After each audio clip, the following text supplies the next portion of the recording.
Yo, yo, yo, yo, yo, yo, yo, yo.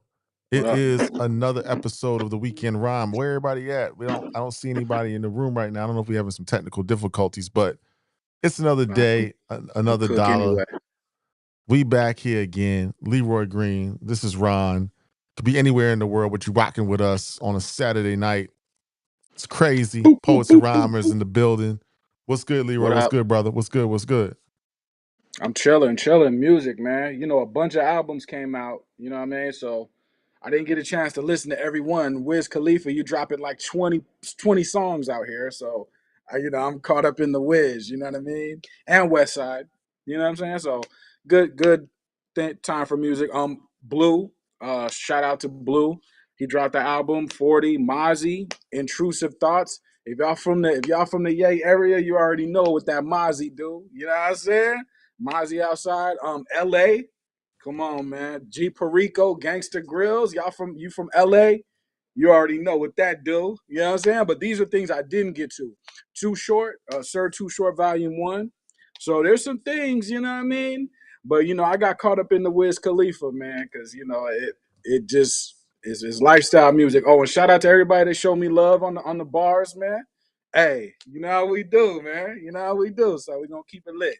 So I'm having a good Yeah, time. yeah, yeah, yeah, yeah. Folks low key didn't, I guess some people knew, most people knew that Leroy can rhyme, but the folks that just Oh, didn't understand or weren't educated to it, they heard the flows, they heard the bars over the come Pete on, man. Rock beat. We got more stuff to come. I don't think y'all Come on. remember we had an A2HH kind of intro song that Leroy did way back in the day when we were first getting acclimated. You know what I'm saying? So Mhm. Leroy's been doing this thing for a little bit. He got more music coming in. Y'all stay tuned for that, and Leroy will give Of the course. information when that's about to drop. But we got a good show for you tonight. We're gonna talk about these new releases. Kush+OJ Part Two or Two. We'll talk about the Heels Have Eyes on the eve of WrestleMania with Westside Gunn. Right? Swiss Beats, Jadakiss, and Pusha T released the new single from the Godfather of Harlem season 4 soundtrack. I saw that. Mozzie's outside, as Leroy said. JID dropped a new song. There's a lot of people out here putting out this music. You know what I'm saying? So we gonna get into it tonight. We're gonna start off with let's start off with West Side Gunner. Also, we're gonna talk on the periphery of hip hop and talk about Wallow's comments about black businesses a little bit. We're gonna get into that a little bit, give our perspectives about that conversation. But let's get into the Heels Mhm. Have Eyes. Leroy, what say you, Sure. sir, about West Side Gun's latest EP? Very short, five-song, six-song project. Mhm. Well, I'm a West Side guy going into the project, so I enjoyed it. It's real quick. We're talking about 5 songs. You know what I mean? The intro, and then Einstein's Kitchen, Goro, uh, Davy Boy Smith, and Egypt. Right. So it's real short, and he just does what he normally does. You know what I mean? The beats is gonna be hard. The bars, you know what I mean? He's using his style that he's familiar with using. Of course, the gunshots is going crazy. You know what I mean? So it was dope. You know what I mean? But again, it's like real short. So it's not like, and I think he recorded it, the night before, and then right when it became available, he just hit the button. So these are the kind of things you could do when you're independent. You could just drop whenever you just feel like dropping.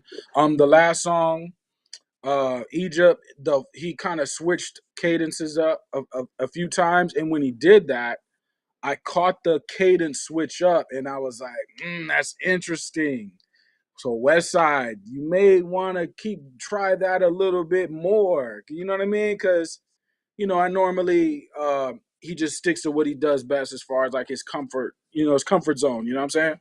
But when he did that though, it's just something about like the flow switch up. It sounded dope. So not that he's never done that before. I know he's done that before, but just in that particular song, it sounded fresh. So shout out to him. I like it. You know what I mean? You got Mr. Perfect on the cover, same wrestling stuff. You know what I'm saying? So, but it's real short and real sweet. Nothing too wild, nothing too crazy.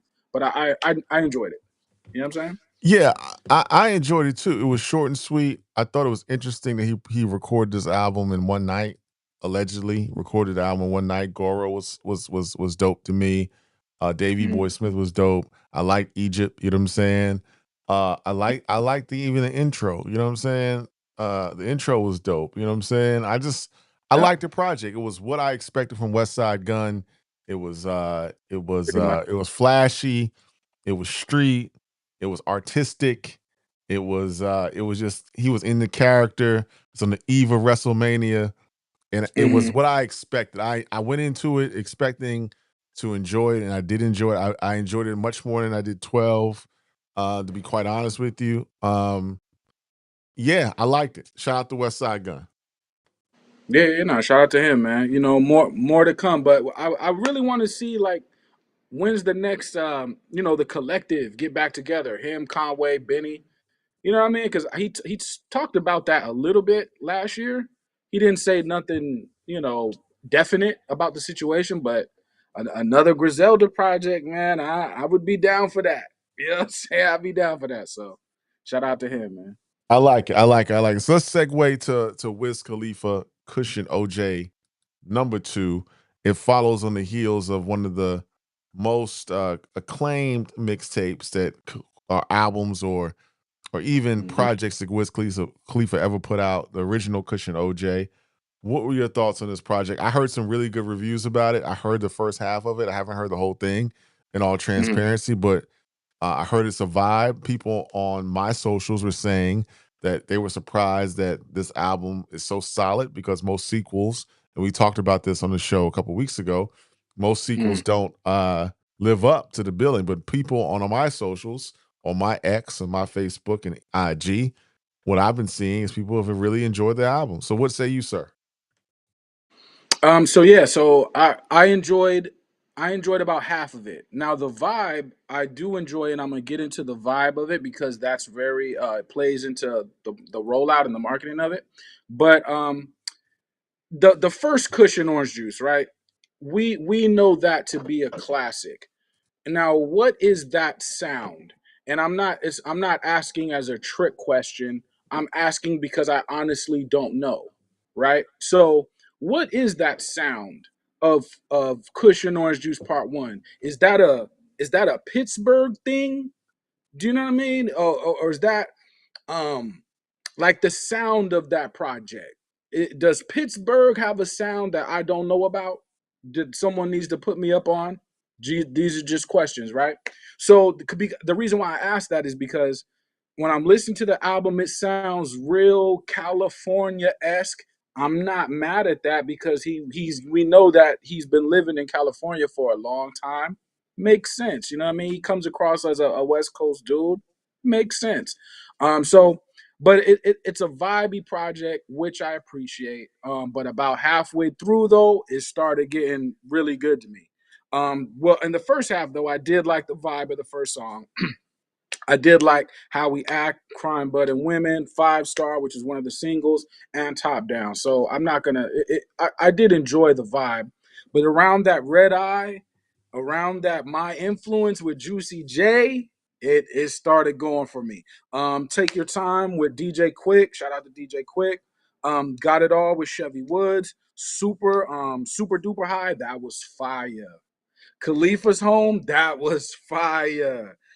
Bring Your Lungs. That's probably my joint from the album that I ran back a bunch of times. Why I don't have a a huge comment on the overall project because I ran that particular song back a bunch of times. So I enjoyed it. It is a vibe, and I want to explore that more because when he was talking about his album on the Breakfast Club earlier, he was like, people started to make like events around Cushion Orange Juice Part One that I wasn't even aware of. They would make like smoking sessions and events where people would go up and meet, and that's what I want to explore projects that are meant for social gatherings, right? And I don't just want to say a party is a social gathering or the club because I mean like specifically projects that are made for social gatherings, whether it be to smoke weed, whether it be to chill and or wine taste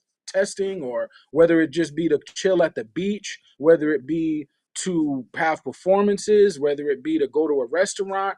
I want to see where that can go. And I'm even willing to try that myself, right?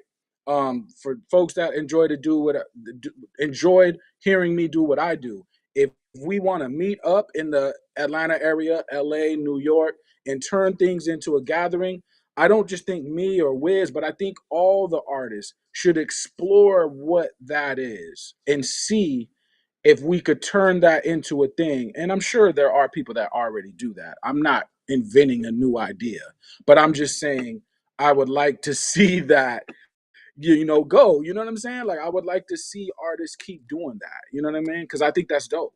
You Right. know? So I would say that Wiz Khalifa is probably like the godfather, one of the godfathers of the Hmm. Viber MC, right? Because you spoke to Mike and Servan had a guy on the show a couple weeks ago talking about Playboy Cardi, right? His music is made for those festivals, for those situations where he's on stage, the mosh pit. So it's a very communal listening experience when you talk about Playboy Cardi, right? So he's an artist, would you say, Leroy, that does that, right?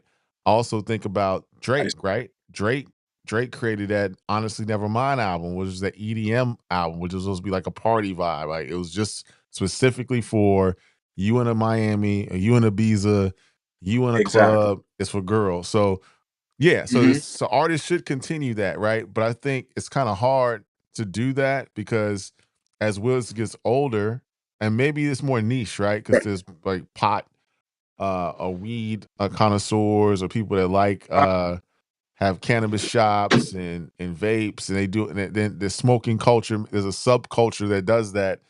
Maybe Yep. they will get around and do that, when they listen to this album, but I think there was in our chat, we talked about communal listening experience and how I think you might have made this point, Leroy, on the last show that we don't Mm. listen to the music the same because we can't. I mean, because we're older now. It's not like when we were kids and we could sit around the tape player in the car and ride it to the mall and holler at chicks. We can't listen Hmm. to the music the same. So that's why the argument is still pervasive or persuasive, right? Maybe there should be adult contemporary rap, right? Maybe there should be a viber section of rap, right? And Mm. I think to your point, Drake has done it, and I want to get it. We're gonna get into Drake a little later. I got a crazy email from a fan of Drake. That's why I was putting that Okay. in the chat earlier. We Oh, gotta okay. receive some. We got a crazy email from a Drake fan. I'm gonna read, not in its Okay. entirety, but yeah, but Wiz is creating a lane where people can share this music collectively, maybe at a festival or some type of smoke session.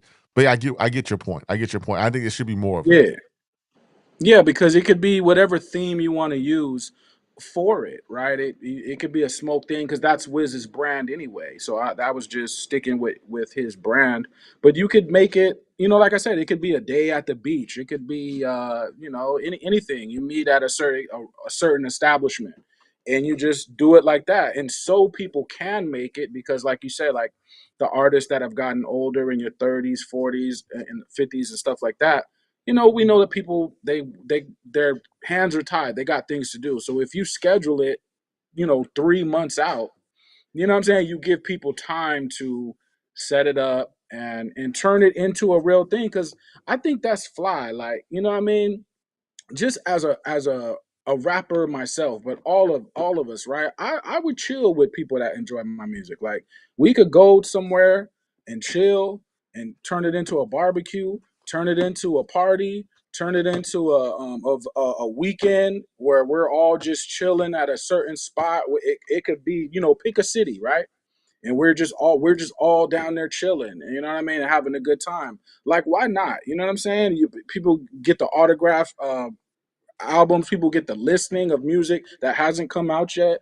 Why not? You know what I mean? And I think that because we're looking for a new model, right? Not all the MCs, because I don't think anybody in rap right now is totally happy with the business model. Rappers could let me know, you know what I'm saying? But I don't think anybody is really happy with that. So we got to come up with like new ways of doing that. And I think that makes it fun for the fans. Like there are plenty of artists, right? If they said, let's meet up and do something, I would go. Like I if they rang the bell to we're gonna meet up at this restaurant, then go to this event, then chill, and I would go. You know what I'm saying? So I just think it's a fly idea. You know what I'm Yeah, it's a saying? fly idea, and I think your guy Ye, he did something similar when he was doing those like listening sessions. Then he did some in Yeah. China. He did one in Saudi Arabia. He did one in Salt Yep. Lake City, Utah. Did a couple in Atlanta. He did one in Las Vegas where he Yeah, that just was fine. pull up and just play music. You know what I'm saying? Wasn't even performing it. Just playing the music, and it was a different experience. It was like a listening experience was what he called it. So yeah, we need more of that. And I think tap into us and stay tuned. I think we'll do more of that as we continue to grow and evolve. When Leroy has new music to put out, maybe Savon's on the ones and twos, we'll do some things. We'll curate some experiences where you guys can come out to different cities. You know what I'm saying? It might not just be Atlanta. It might be Oakland, maybe Chicago. It might be Houston. We'll Yeah. go out and we'll just vibe with the city and play the music and kind of interact with people on the ground level. So we're looking into that. And yeah, I'm with it. Yeah, I mean, I to answer poets and rhymers questions, well, I do have a project as a group, but we're gonna meet up in Atlanta in July, and we're putting that together right now.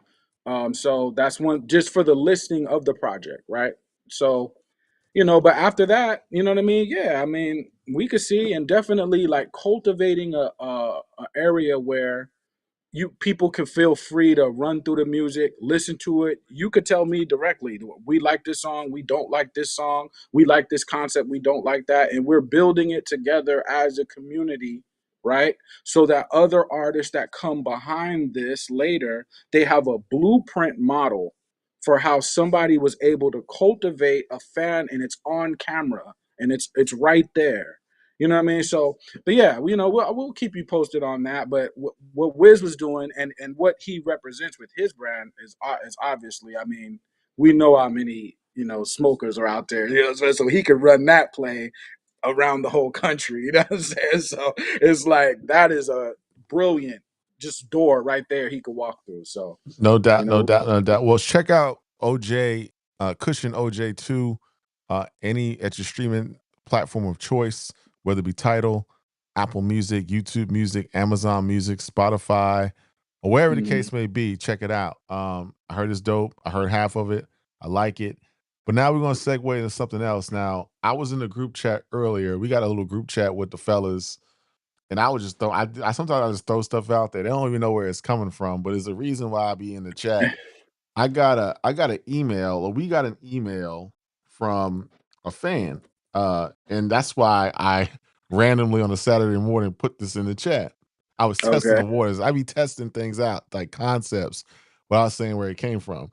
I'm not gonna put the email up because for confidentiality, I want to put the person on blast. I didn't have a chance to Right. redact it, but it says, "Dear According to Hip Hop, I'm a 26-year-old hip hop head from Fresno, California, and I've been following your platform for years. It got me through college and it got me through the last year of high school in Cali. You guys keep the culture alive, so I had to write in and settle a debate you guys have all the time. Drake is one of the best rappers alive, and Kendrick, while he is dope and he's from my Cali, is not in the same league. I grew up a big fan of Lil Wayne, J. Cole, and Future. So I have a different type of standards of rappers that I like. To me, Drake clears Kendrick time and time again. Let me tell you why. This person says, he says, Drake catalog, if you think about it, is unmatched. He has hits after hit. Take care, started from the bottom, hold on. Yeah. One Dance, God's Plan, in my sicko mode with Travis Scott. All the playlists I had going through college. And these just aren't songs. These songs for me are cultural moments. In college, Hotline Bling had us all doing the dance, and In My Feelings was a part of a viral wave that we all Mhm. when I was getting on social media. What else is this person? This motherfucker was wrote a long ass letter. I'm trying to just go. I'm I trying. mean, I'm trying to I go. get the gist of what he's saying. He says You know what I mean? Drake is great because he has the ability to do it all. He can rap, he can sing, he has a Okay. good hook game, and he makes hits that are worldwide. Again, I love Wayne. I love a Wayne, and he reminds me of Wayne because he switches flows and keeps it catchy. And I Hmm. think I think Drake is the best of that. For example, listen to Controller and listen to Passion Fruit, how he blends that with Afro beats and dancehall, and it doesn't sound I corny. got it. It sounds effortless. Kendrick is a I got better it. MC, overall MC with his bars, but again, his music doesn't seem to resonate with me on a long term level.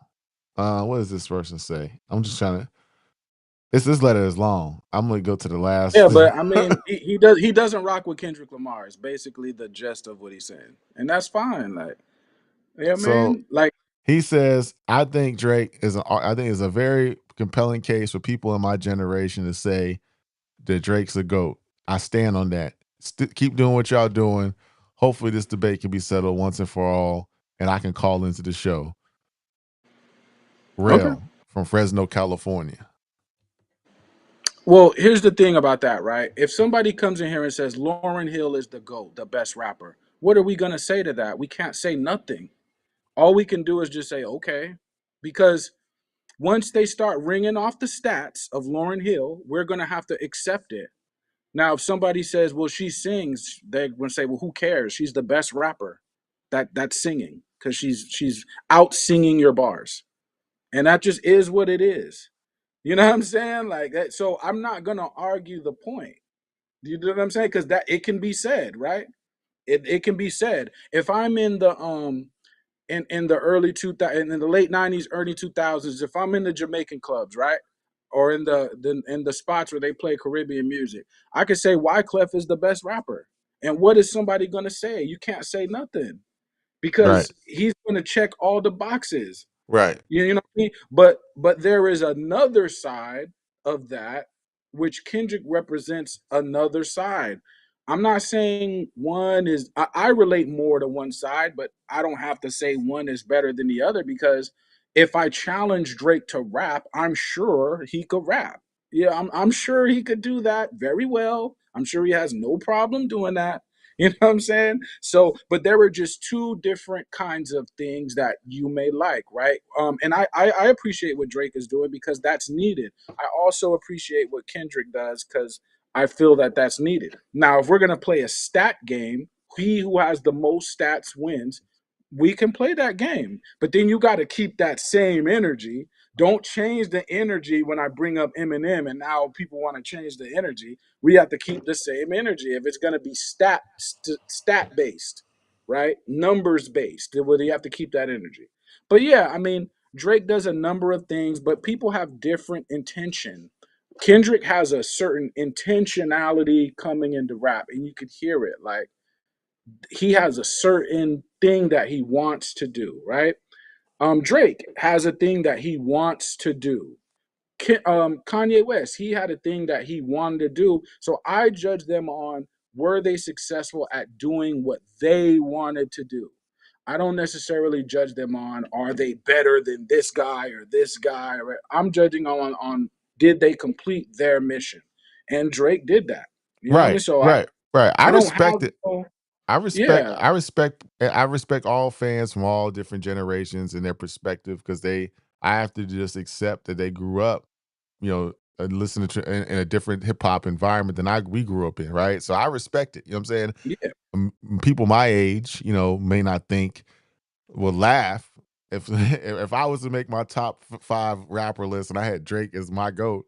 Y'all would probably question me and run me out of here. You know what I'm saying? Because that makes Right. sense because I don't come from that time where I can see it that way. You know what I'm saying? So, and I get Hmm. it. So, somebody that's been in high school that came up on this man from they was like in middle school Exactly. all the way to college, and in every phase of their life, they can make an argument. So I can't even knock, I've never heard anybody in my circle say he's the GOAT, but I guess there's people out there that's saying that he could be one of those guys. Well, Us in their top 10 at least.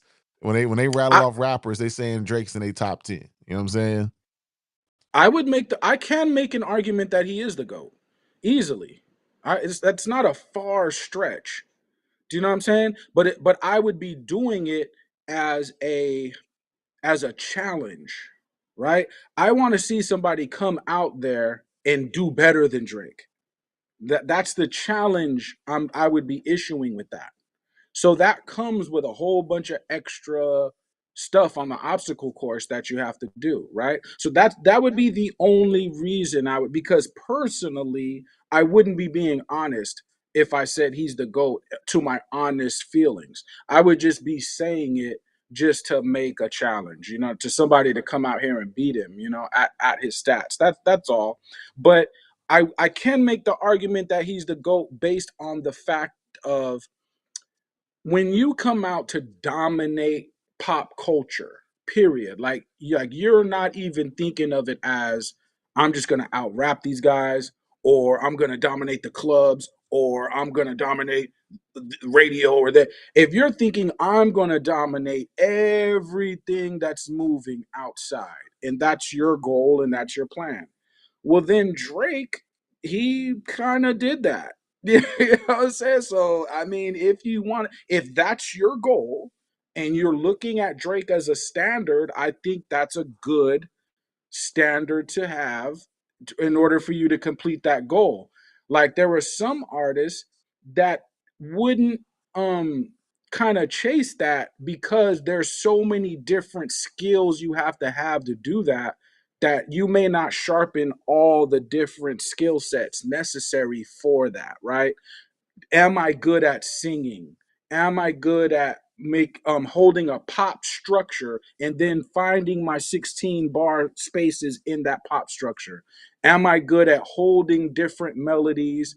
And for if I do 10 songs, does each one have different melodic sections? So if you haven't honed that skill, it's going to be very difficult for you to compete with Drake. But that's the challenge, though. See, I like a challenge. So I would just wonder if somebody's able to step up to that challenge. And if you want to be the guy to do that, then Drake should be your standard. He dominated everything. So I have to respect that Right, regardless. and I gotta respect it too because we can always say that the machine was behind Drake and they put a lot of, but the machine has put a lot of money behind a lot of people that didn't last for 15, 16 years in the game, right? If you look at Jack Harlow, man, Jack Harlow had a run, but they put a lot behind Jack Harlow, but it didn't take off like Drake.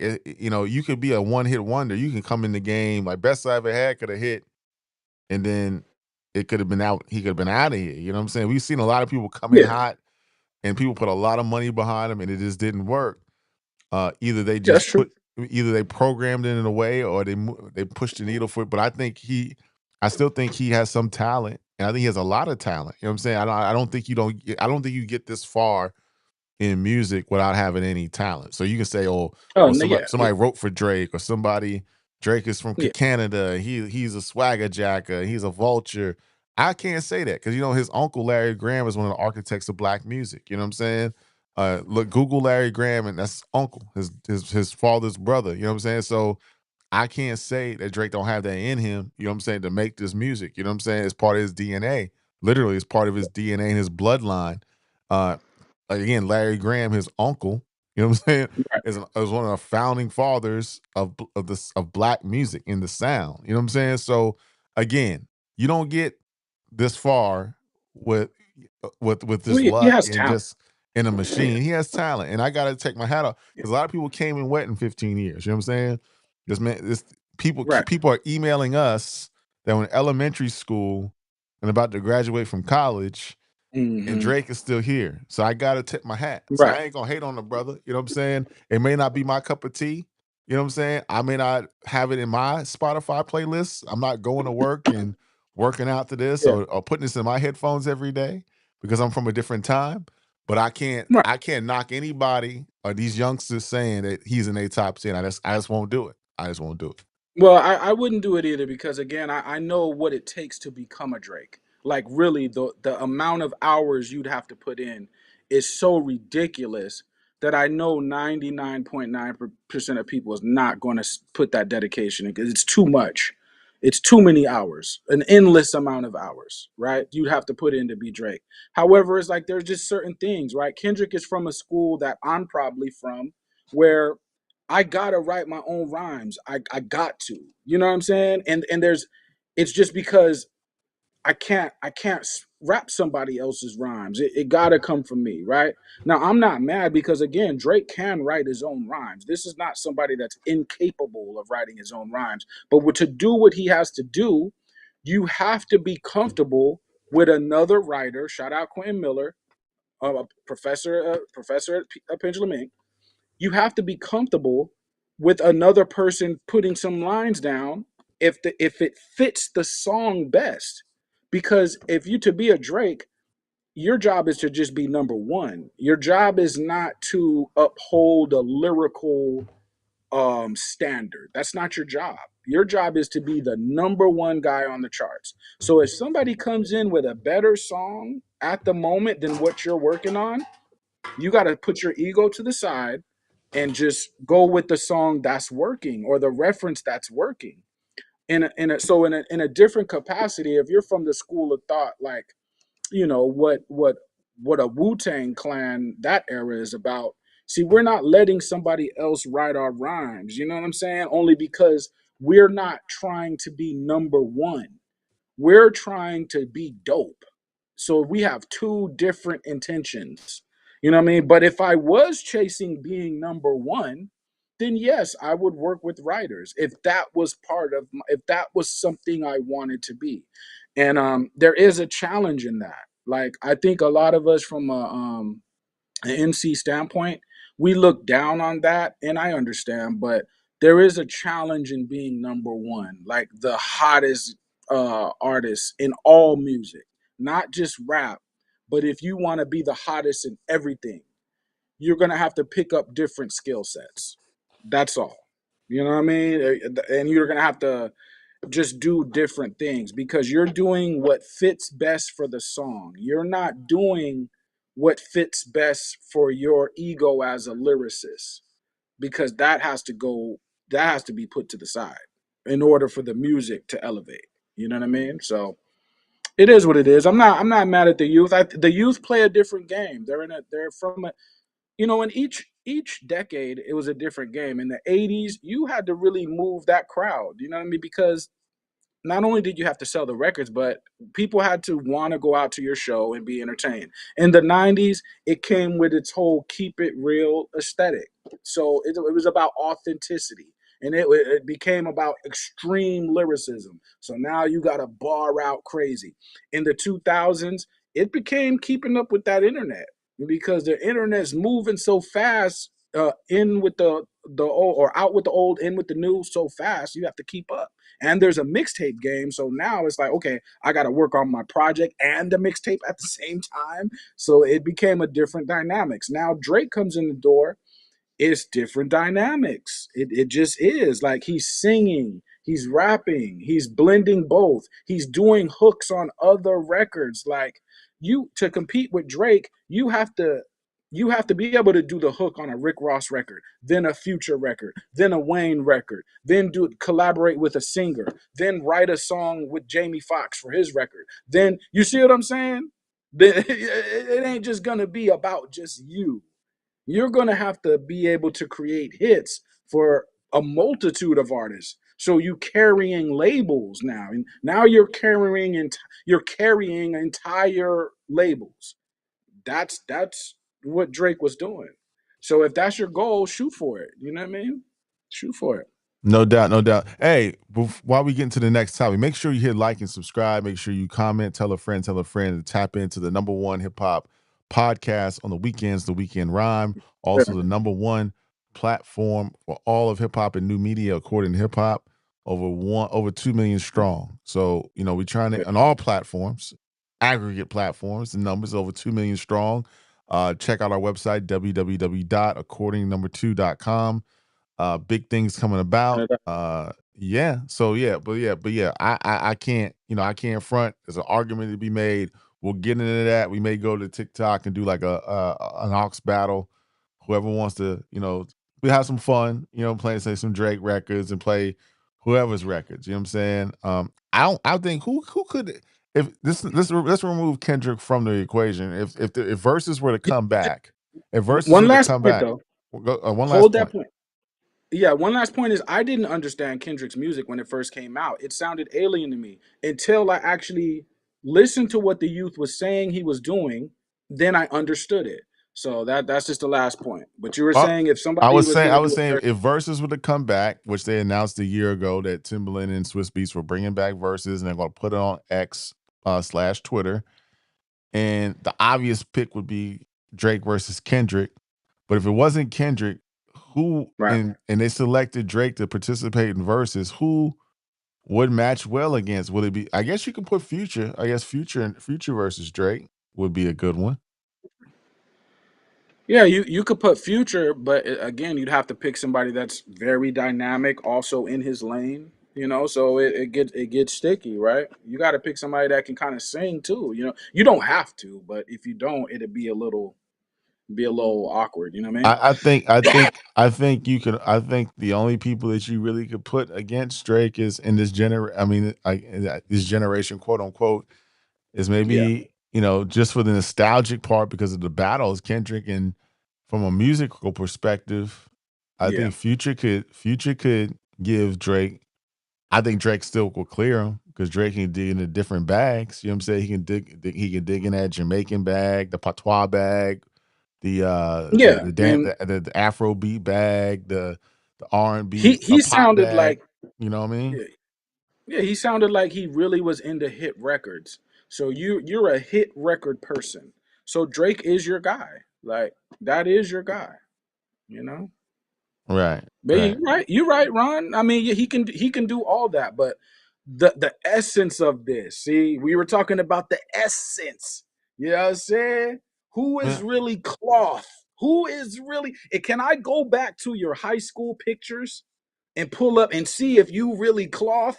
Yeah, was you on that when you was a kid? Already on that? We was talking about Kanye West earlier. We're talking about the polos, the backpacker stuff. If you go back to middle school me, I'm already there. I'm already cloth. This is and when Illmatic came out, I was already cloth. So it's like, who are that's and that we respect the essence. You know what I mean? And it's like you don't have to have that in order to succeed. Don't get me wrong. You could just come in at it from I am a songwriter and I don't care about the essence, and that's fine with me. I don't care. But a lot of times when we talk about the goats and all that, we're talking about people cut from a certain cloth. That's all. You know what I mean? That's No all. doubt, no doubt, no doubt. All right, so what we like to do sometimes on this show is kind of do something a little bit different, right? We talk about hip hop, but we like to expand to different topics. And it's most times we do go down this road. The conversations are very productive. The audience is really engaged. The comments go up, super chats go up, people with the likes go up. We're gonna Right. try it tonight. We're gonna talk about somebody that's in the periphery of hip hop. Wallow, I forgot his 357 or Wallow 187. Yeah, I forgot Wallow, the. Yeah, Wallow from $1 million worth of game with Gilly the King, formerly known as Gilly the King, from what was the name of his group? Major Figures. What was it? major figure. Major Yeah, Figures was in Cash Money for a while. They got a podcast, signed a big deal with Barstool Sports. And so they've been killing the game. You know what I'm saying? I've been checking out their podcast for the past year or two, maybe right. 3. I like some of the things that they do and the conversations that they have. But Wallow was recently in Atlanta. I don't know the context. I saw to my boy Raphael's one he owns and the curator of politics and black families. Check them out on YouTube. I keep it classic. He commented on his post that he wasn't appreciating what Drake, not with Drake, what Wallow was saying in Atlanta to black businesses. So I'm gonna play a little bit of it, and then I want to have Leroy speak to his thoughts on it. I'm gonna share some of my thoughts on it, and then All we're gonna right. go from there. But let me share my screen real quick and go from there because I think this is a good conversation, right? I think this is a conversation that we need to talk about, and it ties into hip hop because it's a hip It hop ties in, conversation. It's a hip hop conversation. Let me play it real quick. no doubt. Oh, let me go back to this. Us. Oh, I'm black. Oh, black people. Nobody gives a fuck about that. Kill that shit. Either you got a good business or you don't. All that shit, don't nobody want to hear that shit. That's a hustle. Support me because I got a black business. Is your restaurant clean? Is the food good? Do you got consistent cooks? Is the material of your shit good? Stop doing that. Oh, you support the white people? No, I support consistency, baby. Oh, us. Oh, I'm black. No, black people. Nobody gives a fuck about that. Kill that shit. Either you got a good business or you don't. All that shit, don't nobody want to hear that shit. That's a hustle. Support me because I got a black business. Is your restaurant clean? Is the food good? Do you got consistent cooks? Is the material of your shit good? Stop doing that. Oh, you support the white people? No, I support consistency, baby. Yeah.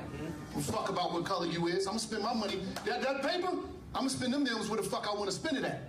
Whether it's Porsche, Ferrari, Lamborghini, I'm gonna do what the fuck I want to do while I'm here. But I'm gonna tell you one thing, I ain't gonna be finessed off some black shit. But one thing about it, 70% of you motherfuckers is not going to make it. I'm not no motherfucking fake ass motivational speaker that talk this dumb shit. I'm the #1 nigga in the country. You know why? Y'all seen me come out of the penitentiary. I make millions, and I make millionaires, baby. You understand me? I come from the ghetto. All right. So that right. was Wallow. I don't know the numbers, but Wallow from $1 Million Worth of Game. Apparently, he's in Atlanta talking to a room. I don't know the context. Maybe there was some before, some after. I'm just seeing the clip that's going viral. What say you, Leroy? What say you, Leroy, about this? Well, I would say the energy, right? The energy seems a little bit aggressive, right? And that's fine. I don't think Wallow means harm. I don't think he's the type of person that means harm on nobody, right? But what I do notice is with us, we're kind of aggressive and we feel a way when we see another black person. And it's not really, it doesn't seem like it's love. You know what I mean? It seems like it's some kind of tension there.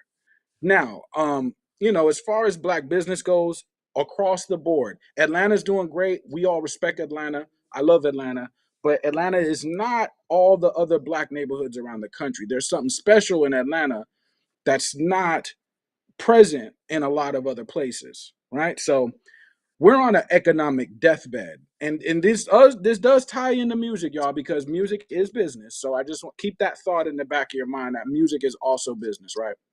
So we're on an economic deathbed. So I would be careful about disparaging a black business too much while we're not at the top of that game, because we have an uphill climb. Now, if a business is bad, I tend not to spend my money there a second time, right? So I'll spend it there the first time, and then if the business is bad, I won't spend it there. So you don't have to worry about me uh bashing the business because I just won't return. You feel what I'm saying? But um I think we do have to start to talk about black owned business in the opposite light, meaning what are the good ones, right? Because there is more there we we're not a money people. We've been turned into thinking that the only thing that matters is money. But in our soul, I think we know that something else matters beyond money. Now, what that is, I'll let y'all decide. But I think the soul of black folks, we know that there's something out here more important than money. We just don't know what that is. You know what I mean? So, but what I mean to say about a clue with that, if you find a good black business, right? And we with Wiz Khalifa, we was talking about his brand and how that ties into the marijuana market or whatever. There are other things besides just smoking weed. There are other things that does in a medical standpoint, right? And we're dealing with a lot of issues. So when we find a good black business, they normally have a supply chain or a market or other businesses that are connected to them that are also black owned. Yes, there'll be bad ones, but there'll also be good ones. So I don't want the energy of, well, black people have to step up their business, that and the energy to be so hot that way, but then we forget about, yeah, there actually are good ones out here too. I don't want to sweep everybody under the rug, you know what I mean? Because I don't think that that's gonna help at all. And to be honest, we do have to be real. Our businesses do get treated a little different. Now, we don't have to use that as an excuse, but when it comes to, following certain business codes, passing inspections, getting certain legal and licenses and getting certain things authorized, they be acting a little funny with us when we want to open up a store in the mall. They be acting a little funny, that we just gotta just keep it a buck, like, what I'm saying? So I don't want to completely, just trash or disparage black business. I understand he probably meant well. So again, I'm not this ain't a shot at Wallow because I don't think he means any harm. And yes, we do have to step it up. And if you don't want to attach your blackness to your business, that's great. I mean, you don't have to do that, but when you get out here, people are gonna see that you're black. I mean, they're just gonna look at you and they can see, So whether you attach that to your brand or not, I just don't want to get too hot in one direction to where we disparage too hard. That's all I'm saying. All You know right, what I mean? so this is gonna be a rare occasion where, well, it is. It's the same vibe. I mean, I don't agree with Leroy 100% on this, but I agree with slightly of some of the things that Leroy said. Right, slightly. All right. So maybe about 15%. So I guess we're making some progress because it's 15% of Hey, what it's Leroy all said. good. What Leroy said, I agree with. Okay, uh, I think a lot of people have a problem with the way that the message was delivered. Right. I think if you decouple some things that Wallow said on stage, you could apply it to a businesses regardless of race or ethnicity. Right. You can say that could be for any business. Right. That could be a blanket statement. Right. So if we take the black out of it and you say anything on any other group's business, you can plug that in, and some of that would apply, right? Again, I think he was speaking in Atlanta. Some of the critics that spoke about this said, Atlanta, to Leroy's point, is a model of black entrepreneurship and business, and it kind of sets the precedent in America. It's kind of an economic hub for black people, right? So that people, entrepreneurs, business owners, men, women, you know what I'm saying? Even the youth have businesses. So why bring that energy to Atlanta? Why not bring that to Philadelphia? Why not bring that to the tri-state area? You know what I'm saying? Where it's not as prevalent that it is in Atlanta. So that was one critique, right? Somebody in the chat says, sometimes we get a lot of us that get a situation. You know what I'm saying? We attain a deal, or we get another level in our career. We come to our communities and we start to admonish them and scold them and ridicule them instead of giving them some game. So again, this is a 30-second clip or a minute clip. I don't know if there was any other context beyond this that we saw. But I would have thought that maybe what I would hope that maybe he talked about some of the great things that happened in Atlanta, speaking to people what Maynard Jackson did and Andrew Young did and Kasim Reed did and Bill Campbell did, and you know what I'm saying, or and Shirley Franklin did, right? To kind of and now Mayor, the new mayor is doing to create black entrepreneurs and black businesses in the city that are spanning generations, right? So there's some things we can say that are positive. But yeah, we get it. Sometimes businesses are bad. I've experienced it living in Atlanta for a very long time. Sometimes we be on some, but as everybody across the board, I've been, even globally, there's going to be some people that don't do businesses the right way. I think that we do ourselves a disservice when we just isolate ourselves and say, well, black businesses are bad and we're the only ones that are bad, but it's just business. That's why I don't like using the terms black love or black business. I think, people are human beings that love one another, and it's just love. It's nothing special about, or they say, well, black fatherhood. Fatherhood is, a men parent and our See, I fathers. You know what I'm saying? disagree. I Yeah, see, disagree. but I think it's nothing supernatural about and I, I'm I, not I love my people a little bit more than I yeah, love but I'm just saying it's a everybody else. human but we're all human, right? So why when Of because course. they Of course. treat us like we're like some type of like black Of love is course. some type of thing where it's like some kind of alien artifact, right? It's just love between two human beings, right? And black love, people that are black have loved each other for centuries, right? So it's nothing If new. there is aliens, then who would they be? The first people on the planet, if aliens are true, then who would they be here? But that's another subject. But I just not to cut you. But when we talk, if I go into a city, right, and the Mexicans have their section of the city, they have a huge part of the section is so huge it spans for blocks and blocks and blocks and blocks. Then I go to the Asian side of town. and it spans just blocks and blocks and blocks of businesses. So I am going to treat my own people a little special because they don't have that same range of all this whole part of the city is theirs. You know what I mean? Ours is kind of more small, it's smaller, and we're dealing with first generation people with money a lot of times, not all the times, but a lot of times when you meet the black dude with investment money, he's the first one in his family to ever acquire this much. His parents didn't have it, his grandparents didn't have it, they didn't have the means to get it. So he's the first. And these other communities, I see how their their parents had it, their grandparents had it, and when they didn't have it here, they were able to leverage their business from China or Mexico or Europe, and they brought it here. So yes, it's here, but they were able to take what they were doing from over there and just expand it to here. A lot of times we're the first ones in our family to ever get that much money at one time, you know?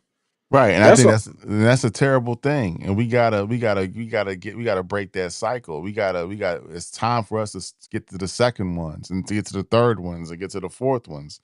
We got to do that because I think if we're doing our generations, our seeds a disservice if we continue talking about we the first, so we broke through this. We got to go ahead and break that damn thing down, and we got to start operating that we like we've already existed for hundreds and millions of years before we are in this predicament. We need to start operating like that in that model. Take that operating model yeah, and I'm all right with that. exist within this paradigm and flourish. So again, back to Wallow. I don't think he meant any disrespect. Again, that's only a minute and a half clip. We don't know the context of it, but I do think when you're speaking to a room full of entrepreneurs in Atlanta, I think we have to be careful. If he didn't do this, highlight some of the achievements that and I think sometimes people they get their money. You know what I'm saying? They come back and the message sounds a little different. If I sign a deal tonight, I come out, I start shining on folks. You know what I'm saying? I'm gonna tell I spend my money at Google. And he named some things like Porsche, Lamborghini. You know what I'm saying? Right, right, right, right, He right. started I know what flexing you a little mean. bit instead I of know what being you mean. constructive. Like, look, yes, you are a black business, but let's operate in a way that you're just a business that's operating at a very high level that just so happens to be black, right? You're not leading like, well, I'm a black business, so support me. Yeah, support me because I have an excellent business that just so happens to be black. You know what I'm saying? And that should be any business, right? It shouldn't be. And I've never heard it. I wish I could be a fly on the wall in different communities. I've never heard other Right. communities speak this way. Like support They my do wife. though. They do. Like they They do. might Like they they're do they do. I've never heard it though because they're maybe I've never been. racist. They Huh? are.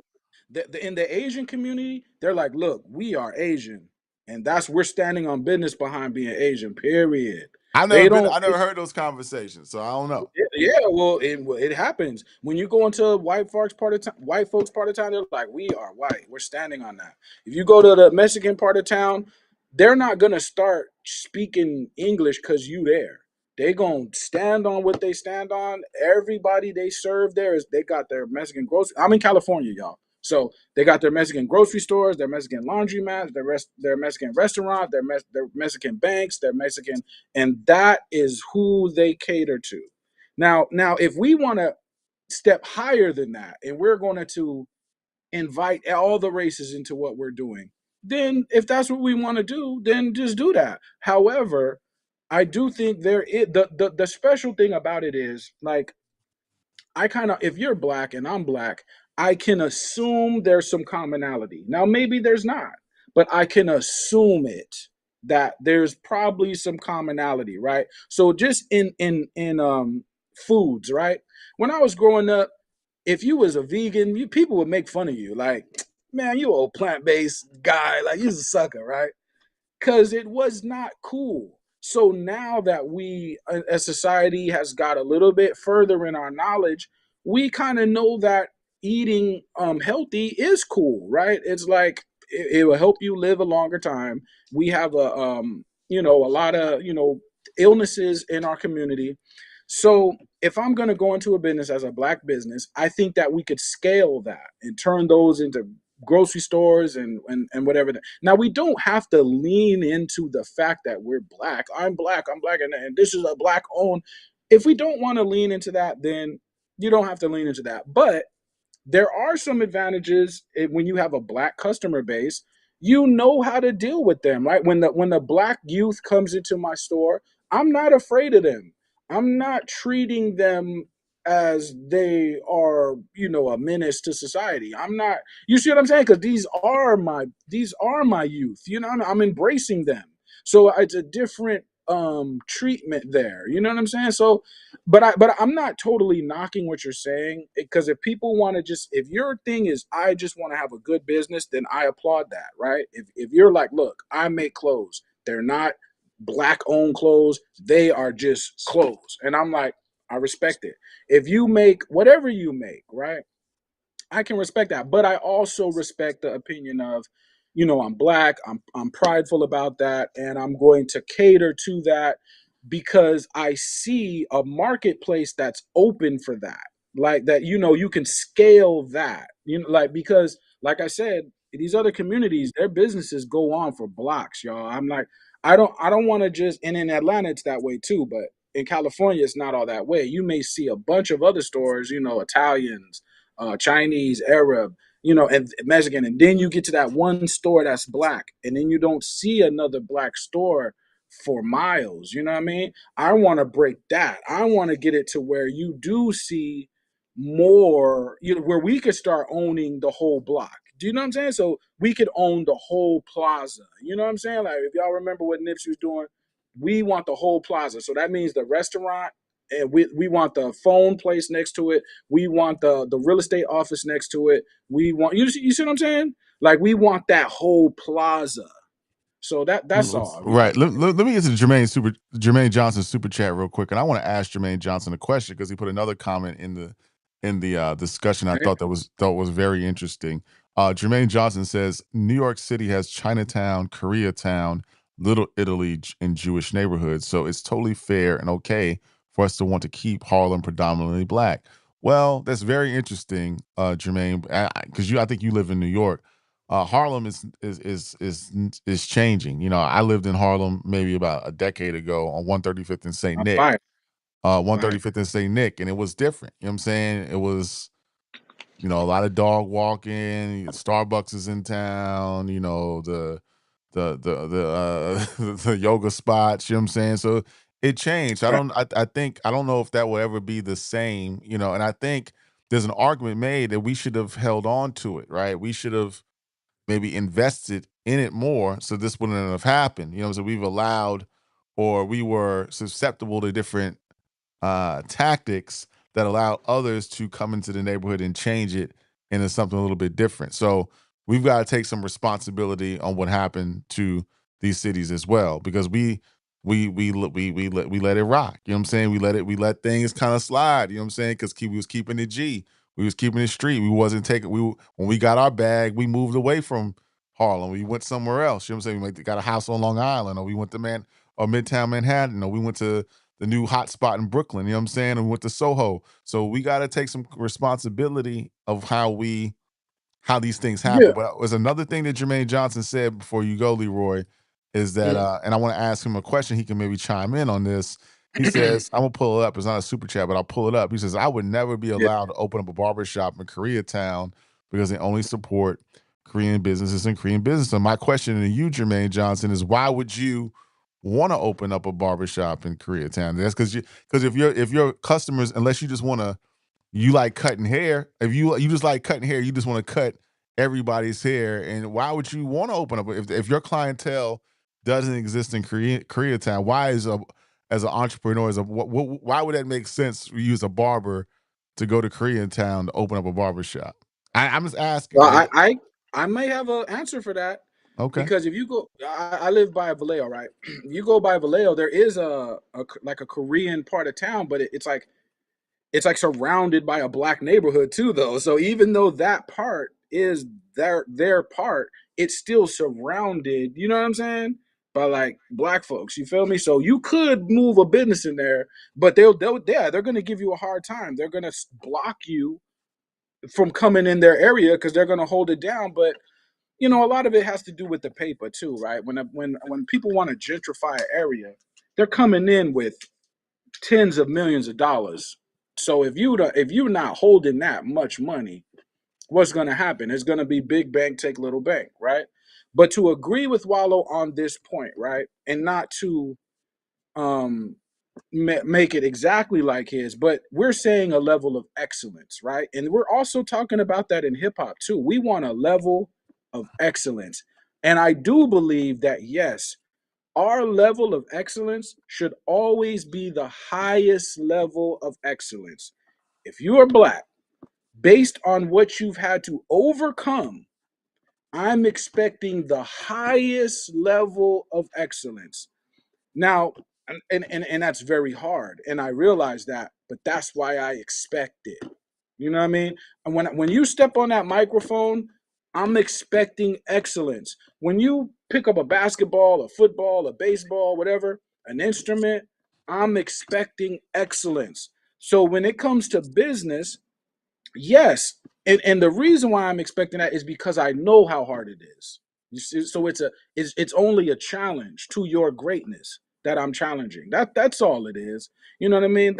It's nothing personal. And plus, if your business is bad, it's gonna suffer anyway. Just to be honest, you know what I mean. But these are things we gotta have these conversations, man. But no, you're not opening up no business in the Asian part of town. You're not opening up in no business in the Mexican part of town or the Italian part of town, because then people gonna come see you about that and be like, "What you doing? We don't want you over here. Get up out of here." You know what I'm saying? Straight up. So what you gonna do? You gonna fight the situation? No, I'm not. I'm not fighting a situation where I'm outnumbered. That don't make no sense. So I'm gonna take my business back to the black part of town, but this is where we build our excellence at. I want to Because try. the I want to try it. you understand? I want to go to that part of town, and open up a chicken wing spot called. I don't know what I would name it. Leroy's. Kung Fu Wings, Leroy's Kung Fu Wings, and I want to try. And I bet I want to break. I want to be the first to ever do it. To have a successful, thriving business Right, in the heart of those communities. I want them lying around the block. You know what I'm saying? And I want to be right, like, hurry up and buy. I want to do all that. I want to do that. I want to have Leroy's Kung Fu right. Chicken Hurry up and Wings. buy. I want to sell them weird. I want to sell them ribs. Right. So I'll have some beer. What else I'm gonna have? Some mac and cheese. I'm gonna have a soul food shack in the middle of those neighborhoods. I'm gonna do it. But Next but but bag I look get, I'm though, gonna do it. I'm gonna do it. I'm gonna do it. yeah. There's a spot that just opened up. It's a gym. It's a black owned gym not too far from where I live at right now. So that's one aspect, right? The gym. Then you got the foods, right? We got soul food, we got Caribbean food, we got whatever. We can go into the health food stuff too. You also got the hair, right? For the ladies, right? Our hair market is you have to go into the Asian part of town to get our hair. You know what I mean? If you're a female and you get the extensions and you get this, that, and the third for your hair, you gotta go talk to the Asians or you gotta go talk to the Indians. We should control that market because it's our hair. You feel what I'm saying? When it comes to the gyms, we showing up. We the most healthy. We should run that market. When it comes to the food, when we get down, when we get in the kitchen, you already know what we do. So we should run that. You know what I'm So it's like there is there is some pride that I think should remain there though. You know what I'm saying? Because it's just like when you go into the African part of town and they got their stores, they take pride in being African. You know what I'm saying? They take pride in, oh, I came from Ghana, I came from Kenya, I came from, you know what I'm saying? They take pride in all that. So I'm with that. You know what I mean? I'm with that. Very interesting, Leroy. So we'll continue to have these Yeah. conversations, man. I don't know where to go with it tonight, man. I think we kind of went through everything, man. The NBA playoffs are on. I had a Yeah. long day. We touched on new music. I don't know where we want to go, man. I know I see there's a lot of more people in here from X, from Twitter than they are on Facebook. I mean, I'm sorry, on Facebook, on YouTube. I guess everybody's watching the game, or maybe we should come on Sunday nights because It's all good. Sunday nights seem to be popping. But I think this is a good conversation. Again, Yeah. I agree with you about 10% of what you said. And I think to somebody's point, Atlanta is next. And I think And now we can't make the excuses now because when Atlanta changes and it is taken from what it used to be, and the neighborhoods are repurposed, which is happening as I speak on this microphone. What excuse can we make? Because this ain't the '60s, this ain't the '70s, this ain't the '80s, this ain't the '90s, this ain't the '20s, 2000s, the 2010. It's 2020s, right? Right. So what excuse? Because we were set up. People that came before us in this city set us up. They gave us a blueprint to do good business, to operate, to succeed. We're in City Hall, we're in the mayor's office, we run the school board, we got all the contracts, right? So Because there's how do we allow this to happen? It's nobody else outside that made there these is decisions. Who? there's a higher power out here that can shut you down. That's an international power, and they could executive order and We shut your gotta whole stop. local I down. don't. I believe, man. I believe. I Now got. you At don't some you point, we don't gotta start believe making excuses, man. We gotta stop that. making When excuses, you Leroy. if you want to operate across the nation, the whole country, you can't just slam your foot down and slam your gangster down in every city. That ain't gonna work. That ain't gonna work. There is some authorizations. There are some licensing issues. There are some distribution issues. There are some things that yes, another person can shut you down. And What now I'm again, saying, we don't have to make that an excuse, but it does exist. what I'm It does. saying, my brother Super's point was when I made my comment. He says, and shout out to Super because we agree on like 80% of what our minds kind of link up, but we disagree maybe on this one. He says we wasn't Yeah. established enough to do that back then, Ron. But say we established like that now though, and I'm talking only about Atlanta, right? And we're seeing it happen, and Right. it's no outside person because I'm saying I live here. Everybody is supposedly making key decisions in the cities look like you and I, right? So how did this happen? How did it happen? Well, what we don't want to do is go the Rollo route in this conversation because Rollo is great in other conversations, but I don't think disparaging because when we find a bad business, a black owned business, we're gonna talk about that through the whole neighborhood. We're gonna let everybody know how terrible this black business was. But when we find a good black business, we're not gonna say anything. We're not going to tell other people how good it was. We're not going to spread the word. This is a good black business. We're going to just be quiet. So it's like, let's be just as loud about the good businesses as we are about the bad ones. And yet we can always maneuver and come back. And if the model is no excuses, I'm all right with that model. If it's about no excuses, right? But then we're going to have to be malleable and able to switch and change on a moment's dime, right? You're dealing with people that have hundreds of millions of dollars on deck. When they show up at the city council meeting, they have $100 million in their pocket. We don't, and we still got to. If there's no excuses, we still got to beat them at the bargaining table, right? We still got to beat them at the business table. If we want to get this plaza, we want to do that. So our strategy is going to have to be multi-dynamic because we're dealing with people that are already coming with the bread. They got the money already. You know what I mean? They're Right. fifth, sixth generation of wealth. They're not first. You know what I mean? So, but we could do it though. We could do it because we know these streets, we know our cities, and we have a built-in network. But we can't tear each other down. We gonna have to kind of start pushing each other up, man. You know what I'm saying? No That's doubt, it. no doubt, no doubt. And shout out to Wallow, shout out to Gilly. I like their Yeah, podcast. shout out to I like some of the things that they do. Shout out to Barstool. It is what it is, man. But again, Leroy, what you cook? We gotta. This is one of the shortest shows we've ever done because I'm out of topics. I don't have any. We fired through them all. We went through Westside Gun. We went through Cushion Orange Juice 2. yeah. We Well, talked pardon about me, man. we talked Maybe about next. Drake. Yeah, I mean, sometimes we're. I think with a bunch of new albums coming out, we are gonna go into more lengthy shows. But it was just that I really only really listened to the Wiz and the Westside Gun. That was just an EP. But shout out to Blue. I did tell him he could come on the show if he wanted to, but I don't think he got that email right now. But Mozzie, he got something new. G Perico, like I said, everybody go check those out. This is it's the weekend, so you still got tomorrow.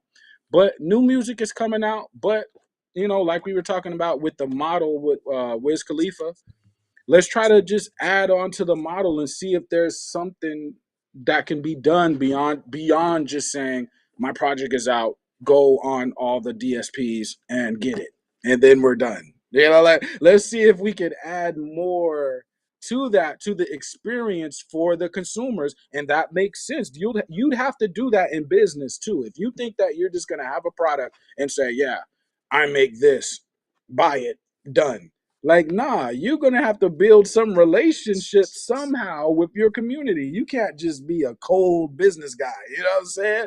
So it's like it all ties in and it all makes sense, man. But maybe if you give me a limit, we never talk about how long we want these shows to go. But if there's a certain time you want to Yeah, keep, we normally we try can to rock. go an hour. We try to rock on an hour and a half. We are going to bring back the callers back at some point because I did like that engagement, and I know you and Mike did Yeah, a spaces on Twitter the other night. yeah. How was that? How was that vibe interacting That with the was folks?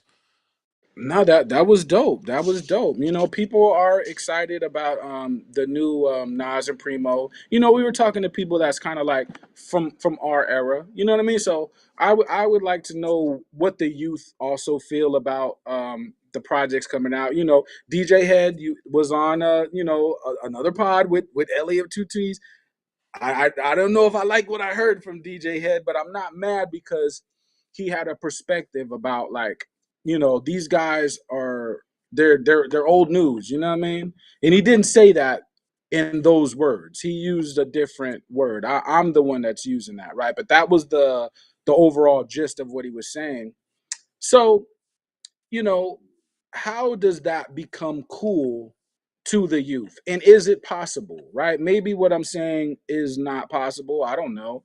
But how do we make it to where a Ghostface, Nas, Raekwon, Slick Rick, Mobb Deep, De La Soul, how do we make that cool to the youth, right? Because there is some youth out there. When I put them on to an older MC, they come back and they're like, bro, it's fire. They rock with it, right? And there's others that, are not. So, but is there a way that can become a cool thing? Do you know what I'm saying? And it could be marketed as such. Because I get that everybody is holding on to their generation. My generation is the best. The 2000s, no, mine, the 2010s, we're the best. Or the 90s, everyone's clinging on to their thing. But again, if we're all one culture, can we just make it fun for everybody? Where it doesn't have to be, well, Nas is 50. I can't listen to no Nas. I'm 20 years old. Like, nah, man. You could listen to Nas, bro. You know what I'm saying? It's okay. You know what I mean? Yeah, So, because I mean, I'm trying to think. Is hip hop the only genre that operates like this? I remember, like, young folks in college listen to the Beatles, right? They listen to Led Zeppelin and the Rolling Stones and the Ramones and U2, and right. Janis Joplin and Jimi Hendrix and Nirvana and Foo All that. Fighters and the Offspring and Nada All, Surf and Oasis. And, I don't know. I think, and even country music, they revere their OGs. I think hip hop is the only culture or the only art form where we don't, because I remember, like, kids, we really listen to the Beatles. Like, they will, like, put on, they get the Beatles records and, like, and that was like 30, 40 years ahead of their time or 50 years ahead of their time. You know what I mean? So I don't yeah, know. no doubt. I don't know. No I don't doubt. know. And yeah, like I think there's something to be learned. I'll listen to something of this generation and I'll learn something, you know what I'm saying? They're not talking to me and they're not, I mean, will I like everything? No, but there'll be every now and then there'll be something from the young generation that I do like. So it's like there's a cultural trade-off with the youth and the elders in the game. And you could learn. It's just about music at the end of the day. Like, the music itself doesn't have an age. It's just the music. It's timeless. So if you're gonna make music, you want to have all the different tools to make it in different styles, right? You don't want to just make one style every time you go in the studio. It's one thing you make. So I just want to expand and people be open minded to stuff, right? Because my generation is going to be really excited about Nas, Primo, Ray, Ghost. Obviously, we're going to be really excited about that, and I want to be able to explain that to the youth so they could go back. Well, why are these guys so excited about Ghostface? Let me go back. Oh, let me see what these guys talking about. Iron Man, Supreme Clientele, et cetera, et cetera. You know what I mean? Because why not? Why not? You wanna know these things. I went back. You know what I mean? I'm from the era, but I had to go back for the Rakims. I had to go back for the Big Daddy Kane. I had to go back for the KRS-One because that was the generation that was before mine.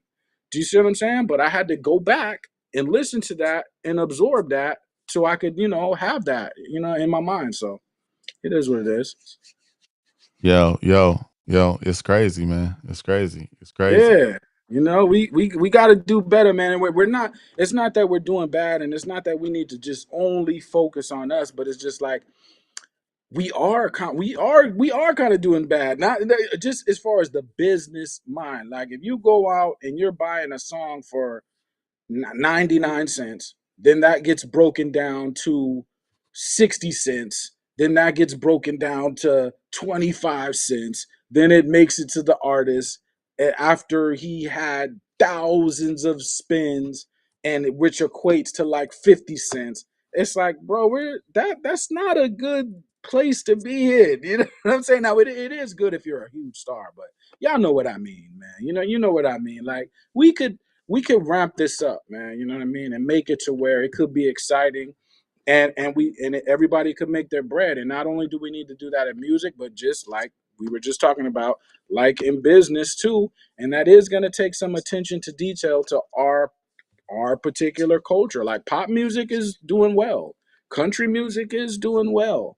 So we're gonna have to do it. And R&B, our R&B's been on his deathbed. Is so Drake came out here, tried to revive it. Maybe there can be some others, right? But Yeah, those guys. yo, Leroy. Mhm. I'm an unpredictable cat. I'm really crazy. Okay, Uh, let's do this, bro. what's up? Let's go. Let's go. Let's go. Let's Is it- go. Let's go. Yeah. I Yeah. don't hear it. You playing the beat? You don't hear it? I don't hear it. You know what I mean? I just assumed. I was like, you playing the beat? You can't hear it? Okay, okay. Let me. Hold on. Hold on. You If can. I just win it, Hold, I hold, didn't hold, hear it. hold, hold, hold. Hey, they know I'm here. Okay. You got it? Okay. You Uh, got it? I got it. They respect violence, not comedic science. Asking for peace until they get fed to some lions. We was check it. Yo, Yo, yo, yo, hey, yo, yeah. yo, yo, yo. I do shows for you, knock down doors for you. I stack dimes and quarters for you. I got dimes Huh. and quarters. I got Nixon. I got rhymes. I got dimes. I fly high. Oh, I'm on prime time. It's your boy RKY, Leroy Green, about to get my shine on. I don't hit false. Go, Leroy, go. I'm about to knock it out. I got that Check golden it. flow. I'm going to Chinatown. I'm about to They stack res- my dough. Oh, Stack his dough, oh. hit the flow. Done it like I never did before. Here we go. Check it. They respect violence, not kinetic science. Asking for people till they get fed to some lions. I was a Jedi from the Rebel Alliance, still standing on everything I said in defiance. Verse the Empire, still I send fire. We respect both, but both collectively tyrants. Public enemy era, fight the power. Now we taking hip hop history to them ivory towers. Yeah. Keep language arts razor sharp. On top of that, the psychology plays a major part. Uh. Creative sparks that illuminate the dark. So many Uh. double raps I could have made an arc. We do this for the love so much I'm breaking hearts. Wild style completing your train of thought when I make my mark. And I'm from the matriarch, but they were smart. Artist development, more than chasing charts. More than analytics for the rap critics. This kind of school of thought you don't get from academics. All right, let me relax. Damn. They said they can't hear you, B. They said they can't hear you, B. It's all good. Oh, you can't hear me? It's all Hey. good. It's all good. It's all good. It's all good. All good. Oh, you can't hear me? I was rapping. It's You know all what I mean? good. It's all But good. yeah, we gonna do that too, man. We gonna We, do that because I believe in participating in the culture. So we gonna participate, man. You know what I mean? So I'm sorry y'all didn't hear me. I had some bars in there too. Like, you know what I'm saying? But it is what it is. we'll do that again. We'll do that again. We had some technical difficulties. We try to do something fun, impromptu. You know what I mean? I Yeah, try man. to do something fun real quick. You know what I'm saying? It's all Uh, good. we try to make it light. You know what I'm saying? No, we need to do that, right? Because I want to cultivate, like I said, like a base, because things not on camera. Like there are other artists that do this, and they're when they do it, it's not on camera. So it's like if rappers are studying the game, right? Well, where are they taking the game from, right? And it's not. I'm not saying I'm the expert. The reason why I would do it is on here is because I'm not the expert. That's why I would. You know what I'm saying? So people could see, okay, like he made a mistake here, or he did this right, or you know what I'm saying? So you get a little bit of both, and it's real. It becomes a real thing. Oh, you caught that line, right? You caught Jermaine. You caught that. That was the last bar. You know what I mean? But there was a bunch of bars in there. You know what I mean? But y'all know I'm out here, man. I'm out here, so we gonna keep it lit, man. You Yo, know what we I got mean? an artist that's trying to chop in tonight. Okay. Hold on one second. Come on through, man. Come on through. I be opening the door too. You know what I mean? But come, anybody want to come through? Come through. Leroy, do me a favor. Can you Yeah. I'm gonna text you a number. Can you text this person a number? The one Hmm. we were supposed to hook up with, and text him the link to the show. Okay. Just say it's just Leroy from A2HH, and so we gonna be on for a little bit Yeah. more. Go ahead. Let me Go text ahead. you let me text you the number real quick. All right. Let's see. Just text him the link to the show, and then have him pop on real quick so we can do that. Fire. What's his name? So, Y'all caught that? I thought y'all couldn't hear me, man, out there. I was like, damn, I was kind of spitting right there. You know what I'm saying? But man, y'all know me, I was man. about to go in. I was about to go in. I was gonna be like, I heard you was trying to butt in my verse, I man. was I gonna said, let go me in. I was gonna say y'all talking about y'all WWE Raw. I'm get. Nitro. I was about to go in. You know what I'm Come on, saying? man. I I'm was here about to, for it. I was I'm about to here go for in. it. All right, so text that number real quick. But yeah, we're gonna start doing more of that. We're gonna start doing more of that. We're gonna have some fun on this Do show, it. man. You know what I mean? Let's do it, man. Let's do it. But yeah, but no, we got to, because I think it's important, man. Y'all know that I'm down, because really I want to get into the education space, and it's not for me because that was never my dream, right? But I've met some people that is their dream, and I do think that hip hop has earned that, to be in that space. Like, it has earned the right to be studied, and again, I'm not saying I'm the first person to think of this. That's not what I'm saying. Other people have thought of it also, but I do think it should be um, in the schools, taught in subjects. Now, how we make it make sense, that's a different conversation, right? I mean, I'm not gonna sit up here and act like I know how to make that make sense right off top, but we're gonna try it though. All right, hold on real quick, but go ahead. I'm gonna text him this link. Yeah, we're gonna give it a few minutes. If he can't join, we'll just have to reschedule him for the next weekend. But my man, we got who we got on here? We got who we got? What's the name of the artist, Leroy? It's Was it a Keys MC? yeah, Keys MC from Bronx, New York. I'm gonna put his Got link it. in. I'm gonna put his link in the I chat. and I did peep out a few of his songs right before this show went on. That's what I was listening to, and I said, okay, like bro's nice, so I ain't mad. You know what I mean? So, because I know you was waiting on me, like, where you at? And I was like, oh shit, you know what I mean? But that's what I was doing. I was listening to bro. You know what I mean? And he's nice, so that's always good. But yeah, we gonna keep it lit, and just for all the artists, right? I want to turn this into a spot where they could come through. You could be somebody that's known. You could be somebody that's trying to get on, right? And if there's not a question I can answer, well then I'll go find somebody who can answer it. You know what I mean? That's what I should do. You know what I mean? So, you know, we're gonna Yo, I put everybody in the chat that's tuning in tonight. I put the link to the article that you guys can go check out. That kind of talks about Keys, his music, the MC, his music, from the Bronx, and we want to bring him on again because one of the things we were trying to do is we're trying to use this as a platform to highlight up and coming artists, even vets, legends, pay homage to the people that paved the way for us, but also showing people that's out here in the trenches making music. Mad Max, you in New York, tap in with this brother once he come on. If you like his music, tap in with the brother, get behind this movement, support people that's trying to add more fabric to that cloth that we speak about, right? So yes, sir. let's continue to do that. We'll wait about 5 more minutes. But man, while we do that, man, we go back to oldie but goodie conversation. No, I don't want to do that. That's for another day. Because Okay. because sometimes we be in these when we not on air, we have an active, lively chat that we go Right. back and forth. And again, I just be popping things off, and they don't even know why I be doing it. I just might spout off something random, but there's a reason why I do it. I'm just not spouting It's off all random. good.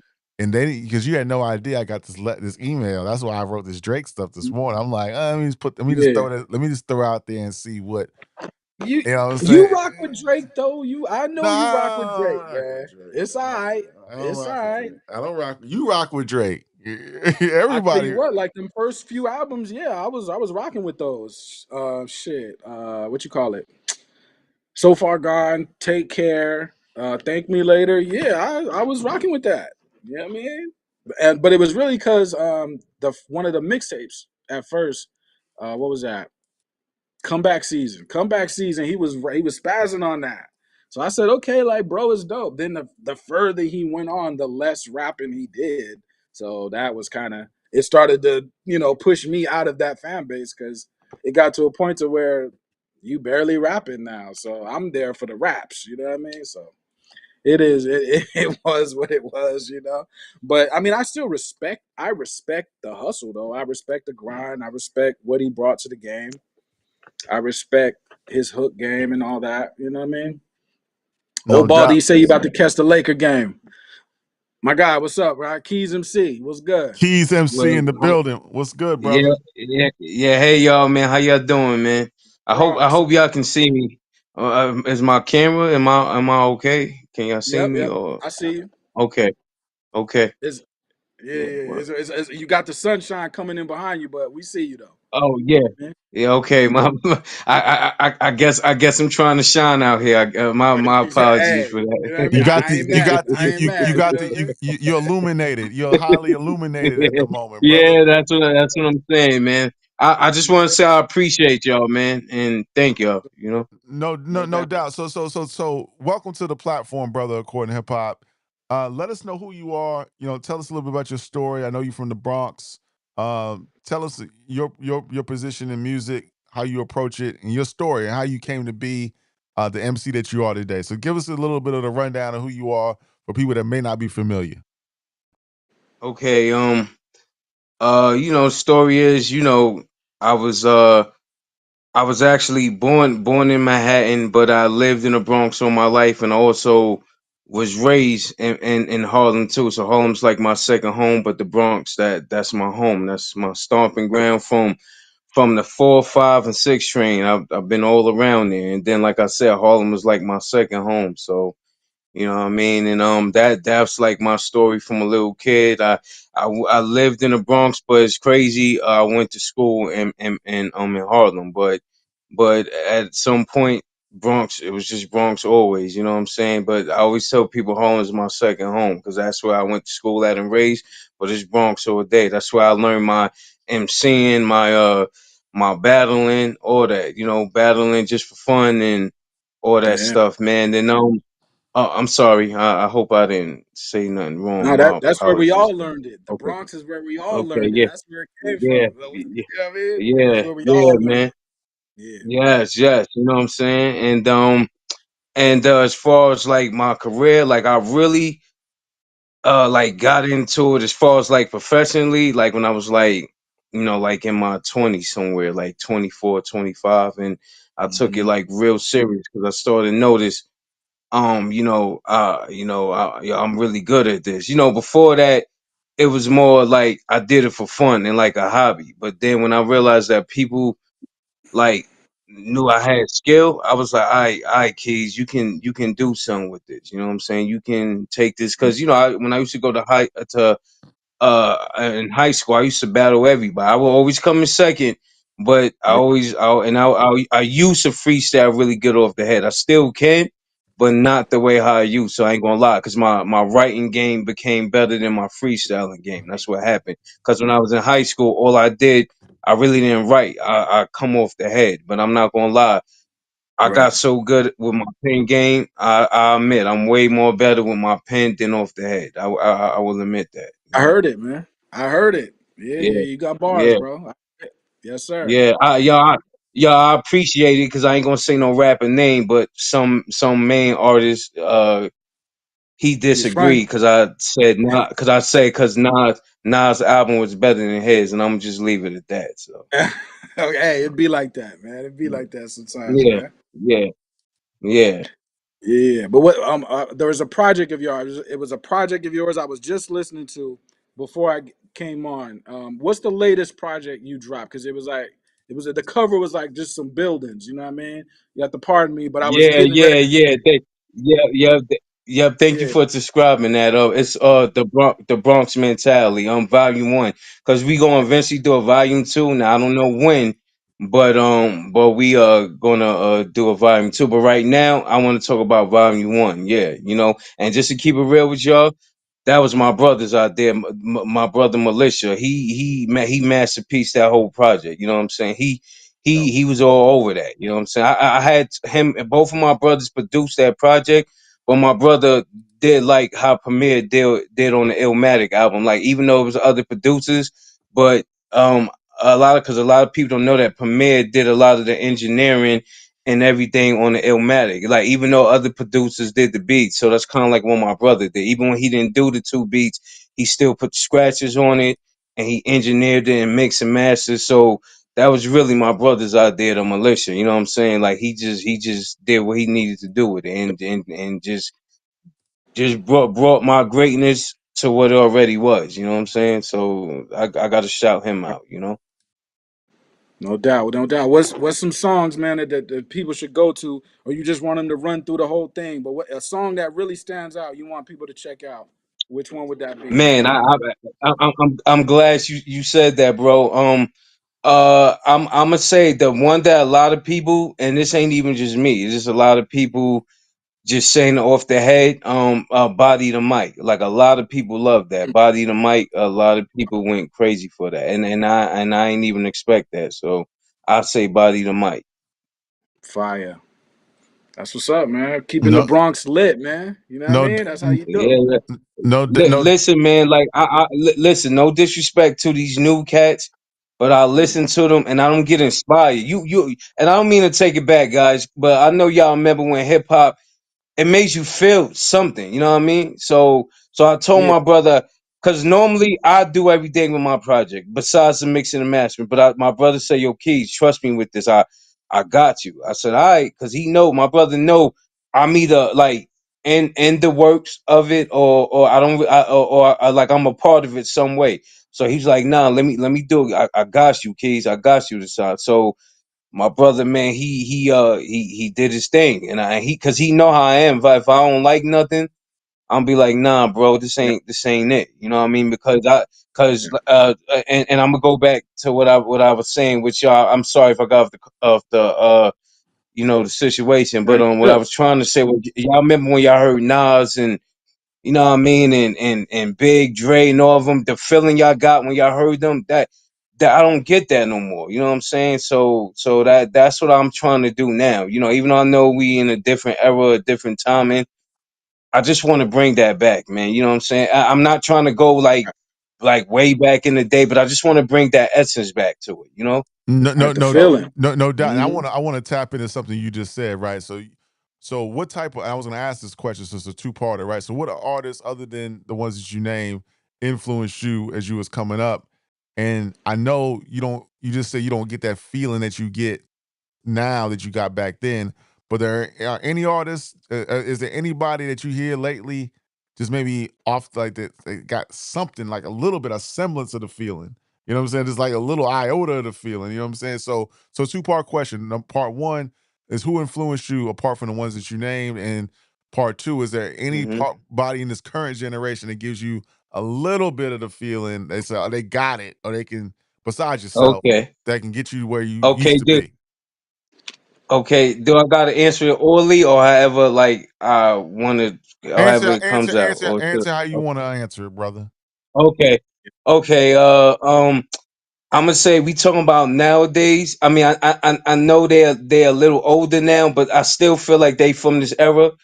I'm gonna say Kendrick and J Cole. They still and I'm gonna say them. Yeah, I was gonna say Griselda, like the whole team, but I don't know if they consider this part of this era.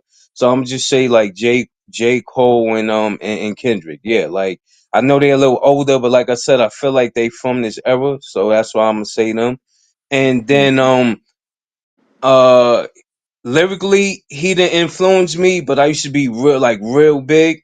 I'm gonna say Heavy D got me to where as far as like it was okay to be big and Karan, man, I had my windbreakers with my Reeboks on. You couldn't tell me nothing, man. So shout out to Heavy D, rest in peace to Heavy him. D. But he was the one when I was a young Yeah. man that he was like, man, because I really didn't have like a real name then, but he's the one that when I was really Right. young, like, okay, you could be big and still, you know what I mean, do your thing, you Right. know, Right. Yeah.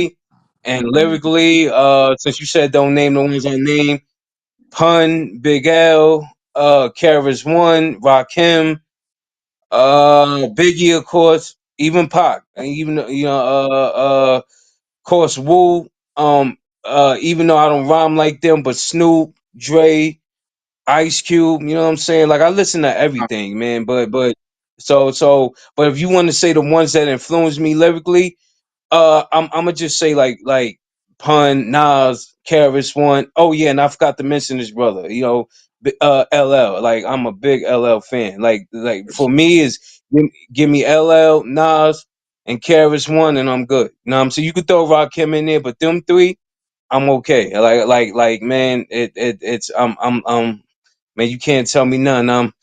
Fire. I'm in heaven basically. You know. Right. Right. Right. Fire. Yes, Yeah. sir. Yes, sir. Nah, we can. I can hear it, man. I can hear You know what you're doing, man, behind the mic, man. So some Yeah. people it just come across as like it's effortless. You know what I mean? And that's not Hmm. easy to do. The only way you get to that point is through just doing it for for Yeah, years and man. years. Yeah. Yep. You get to the Yep. point where you And can that's deliver. what I do. Yeah, Hmm. I No hear And it. doubt. I that's hear why it. I do it, man. Cause Yeah. I even freestyle like just for fun, man, just to keep my bars up. So when I write, it makes my pen game tighter. So even though I don't freestyle as good as I used to, I Hmm. still freestyle, like just playing around, just so when I hear that beat, it just sharpens up my pen game. You know what I'm saying? So that's what I try to do. You know, I just want to, I just want whoever's a fan, even if you not. And the reason why I like about y'all, the reason why I chose y'all, honestly, to review my music, y'all honest. So I said, yo, let me try according to hip hop and see. Cause they gonna let me know if this is trash or not. Cause y'all keep it 100. That's why I chose We y'all. can You know.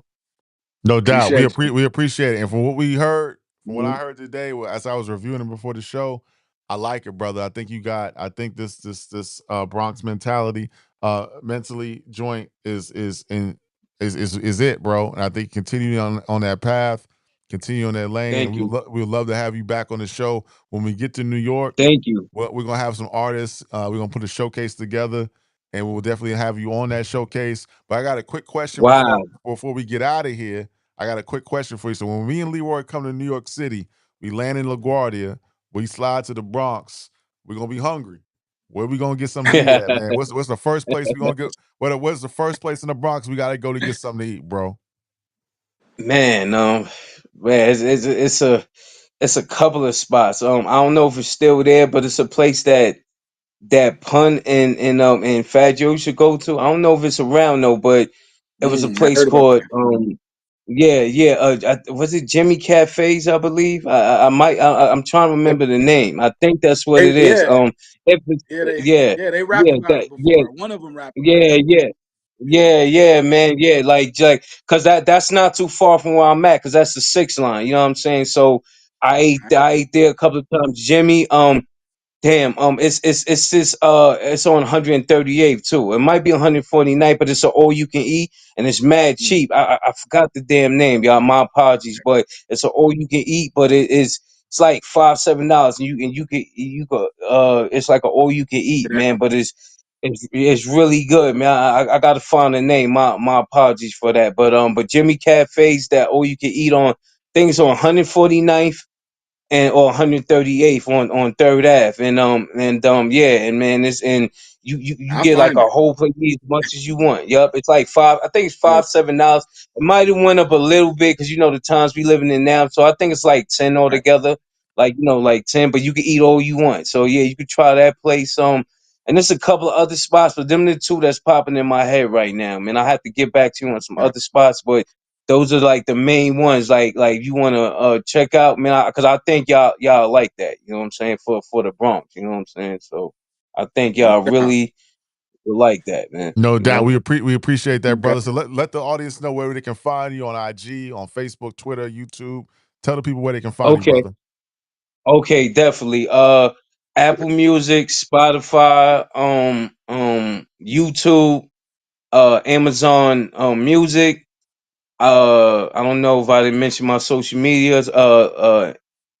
Instagram, Facebook, TikTok, and what's the other one? I don't know if I'm missing one, but Right. basically X. any social media. Yeah, X. Yeah, I'm sorry, X. And yeah, so basically any social media that's like the main ones that's popping, and all the streaming services, and you could just hit it up because I'm pretty much in all of them. Apple, all of them. So the main ones is really that everybody listen to. You could find me easy, and my name is Easy. It's KEEZMC. I'm easy to find. You know what I'm saying? I ain't one of these artists where 1,000 people got the same name. So I mean, there's a lot of people that got keys, but there ain't a lot of people that got Keys MC. So I'm real easy to find, y'all. So Yeah. You got the MC thing on there, man, for a reason, man. You holding the MC yes, thing sir. down. So No appreciate Yes, you, doubt, sir. man. I no doubt. appreciate y'all.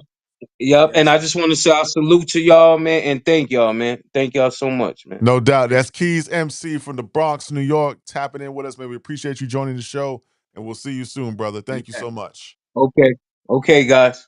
No Yes, doubt. sir.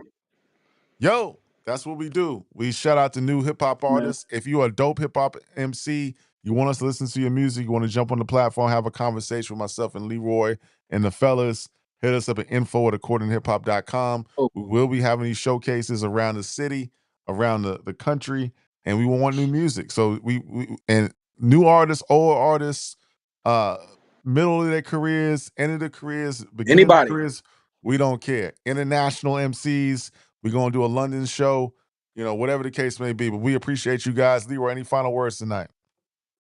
Nah, man. We just keeping it lit, man. And let's in hip hop, let's just bring that gathering feeling back and just listening together. You know what I mean? You meet up, you listen to a bunch of different MCs, you listen to a project, y'all hang out and feel the vibes. It don't always have to be just transactional of with the music and give me some dollars and that's it.